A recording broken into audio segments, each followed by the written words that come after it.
Starting this YouTube channel is probably one of the best decisions that I have ever made in my life. I feel incredibly lucky to have been able to build this channel to what it is today, and it's all thanks to my subscribers. All of your guys' support recently has been mind-blowing. You are all absolutely incredible, and I just want to take a moment to let you know how much I appreciate each and every one of you. Whether you've been here since day one or just joined the club recently, you're all so important to me, and it means a lot that you're willing to support me by subscribing. Again, thank you so much. So 8 days ago, I made a community post about me doing a 10K subscriber Q&A, and some of you commented questions for me to answer, so that's exactly what we're going to go ahead and do today. Since then, I actually reached 15,000 subscribers, so let's just call it a 10/15,000 subscriber Q&A. Now, before I get into the questions, I just want to tell a little story about my YouTube journey. Back in 2020, I was laid off from my job due to COVID. I can't really go into specifics of where I worked for legal reasons, but I can say that it was a massive layoff. My whole team got laid off, my supervisor got laid off, his boss got laid off, and the executive above his boss got laid off too. This company did away with literally our entire department for good. When that happened, I decided to follow my dreams and make a YouTube channel. I never believed it would grow to the point that it has now, though. I thought I'd be lucky to reach even 100 subscribers, let alone the amount of growth that I've seen recently. I feel astronomically lucky to be where I'm at with YouTube, and it's all thanks to you guys. I know it's a boring story and I won't drag it on any longer, but I just wanted you guys to know how much you all and this channel means to me. Now, for the reason we're all here, to the questions that you all submitted.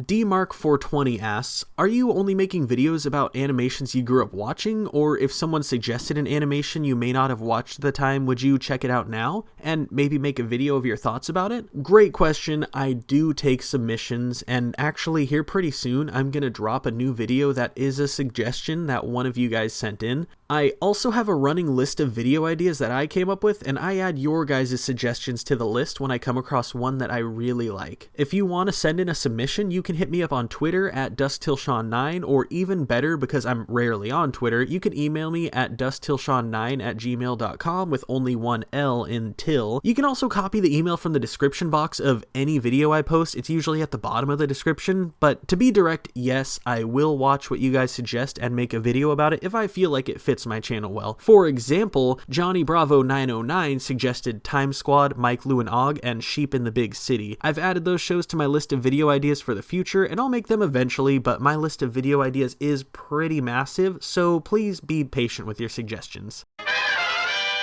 Justin X says, congrats, you make amazing videos. You deserve way more than 10,000 subs. Thank you very much, Justin. I get comments like this a lot where people are surprised that I don't have more subscribers. Not gonna lie, it feels good to get that sentiment, and I really appreciate it. If you do want to help me grow my channel, the biggest key is engagement. Watching the video all the way through, leaving a comment, liking the video are all ways that you can help me out. YouTube's algorithm likes to recommend videos that people engage with a lot and watch all the way through. So the more of my videos get recommended, the more my channel will grow. Of course, absolutely no pressure. You totally don't have to do any of those things, but if you did want to help me grow my channel, that would be the best way to do it. Thank you very much.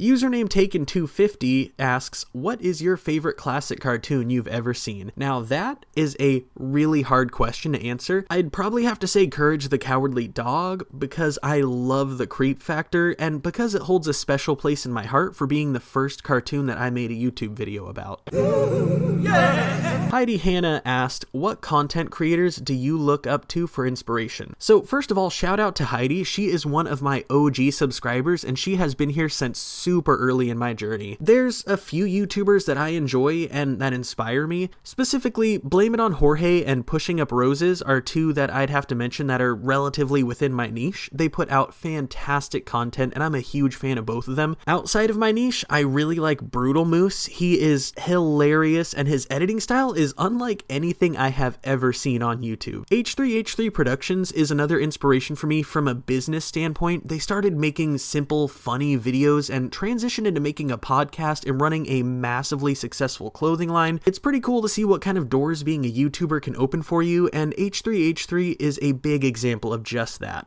Wow, Ethan, great moves. Keep it up. Proud of you. Heidi also asked, are there any modern kids cartoons that you find yourself enjoying as much as the classics? I absolutely love this question. As far as like super modern goes, I'd have to give it to the Disney show Bluey. My children both watch it, and it's probably the best modern day children's show out there. In a lot of ways, it reminds me of the shows that I grew up watching, and they throw in some good humor for the adults to enjoy too, so that's always a plus. As far as like semi-modern goes, but still kind of old because they premiered in the late 2000s and early 2010s, I really enjoyed Adventure Time, Regular Show, Chowder, and The Marvelous Misadventures of Flapjack. When these shows were premiering, I was in high school and really did not enjoy them, and I felt like they were kind of ruining Cartoon Network, but when I grew into adulthood and I actually gave them a chance, I realized these shows were so good. Adventure Time had an amazing story and lore surrounding the Great War and the Ice King. Regular Show had truly relatable characters and was just straight up hilarious. Chowder was just one of a kind, what more can I say? And Flapjack was straight up twisted, and I love them all for completely different reasons. Baking pancakes, making bacon pancakes. Take some bacon and I'll put it in a pancake. I like this question too. Heidi also asked, what is the most cursed, disgusting sandwich you've had to make at Subway? Now, this shows how much of an OG Heidi is. This is a callback to one of my old videos that I don't have listed on my channel anymore. Before I knew what niche I wanted to pursue, I would make just random videos about whatever I felt like talking about. I made one where I told a really gross and traumatic story from back when I worked at Subway when I was 19. The most bizarre sandwich was hands down a foot-long cold cut combo, which is basically a sandwich with a fat stack of bologna on it, with random veggies and a stripe of literally every single sauce. Like, it was a straight up rainbow of sauces. We're talking mayo, light mayo, mustard, honey mustard, chipotle, ranch, buffalo, sweet onion sauce, oil, and vinegar. It was seriously the most bizarre sandwich I've ever seen, and it sounds completely terrible. There was another one too where this person ordered a normal sandwich, but at the end asked me to destroy the sandwich with pepper. She said to shake the pepper until she told me to stop, and by the time she did tell me to stop, the whole sandwich was straight up black from pepper.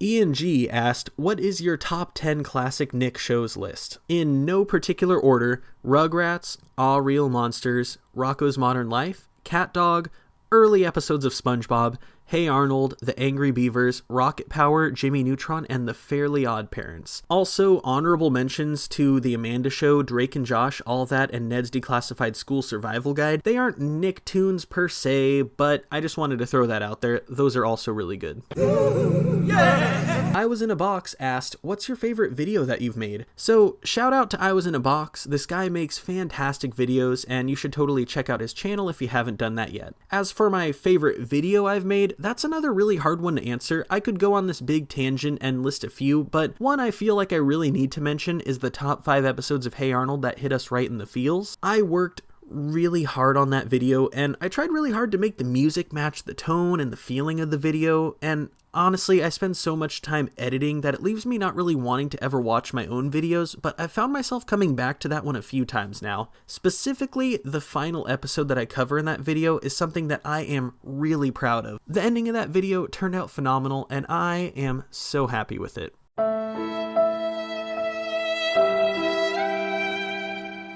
Gazdmaster asked, will you ever do a video on Cat Scratch? It's one of my favorite shows, but it's faded into obscurity so much that I can't find the original series to watch anywhere. You got it, dude. Added to my list of videos. Done deal.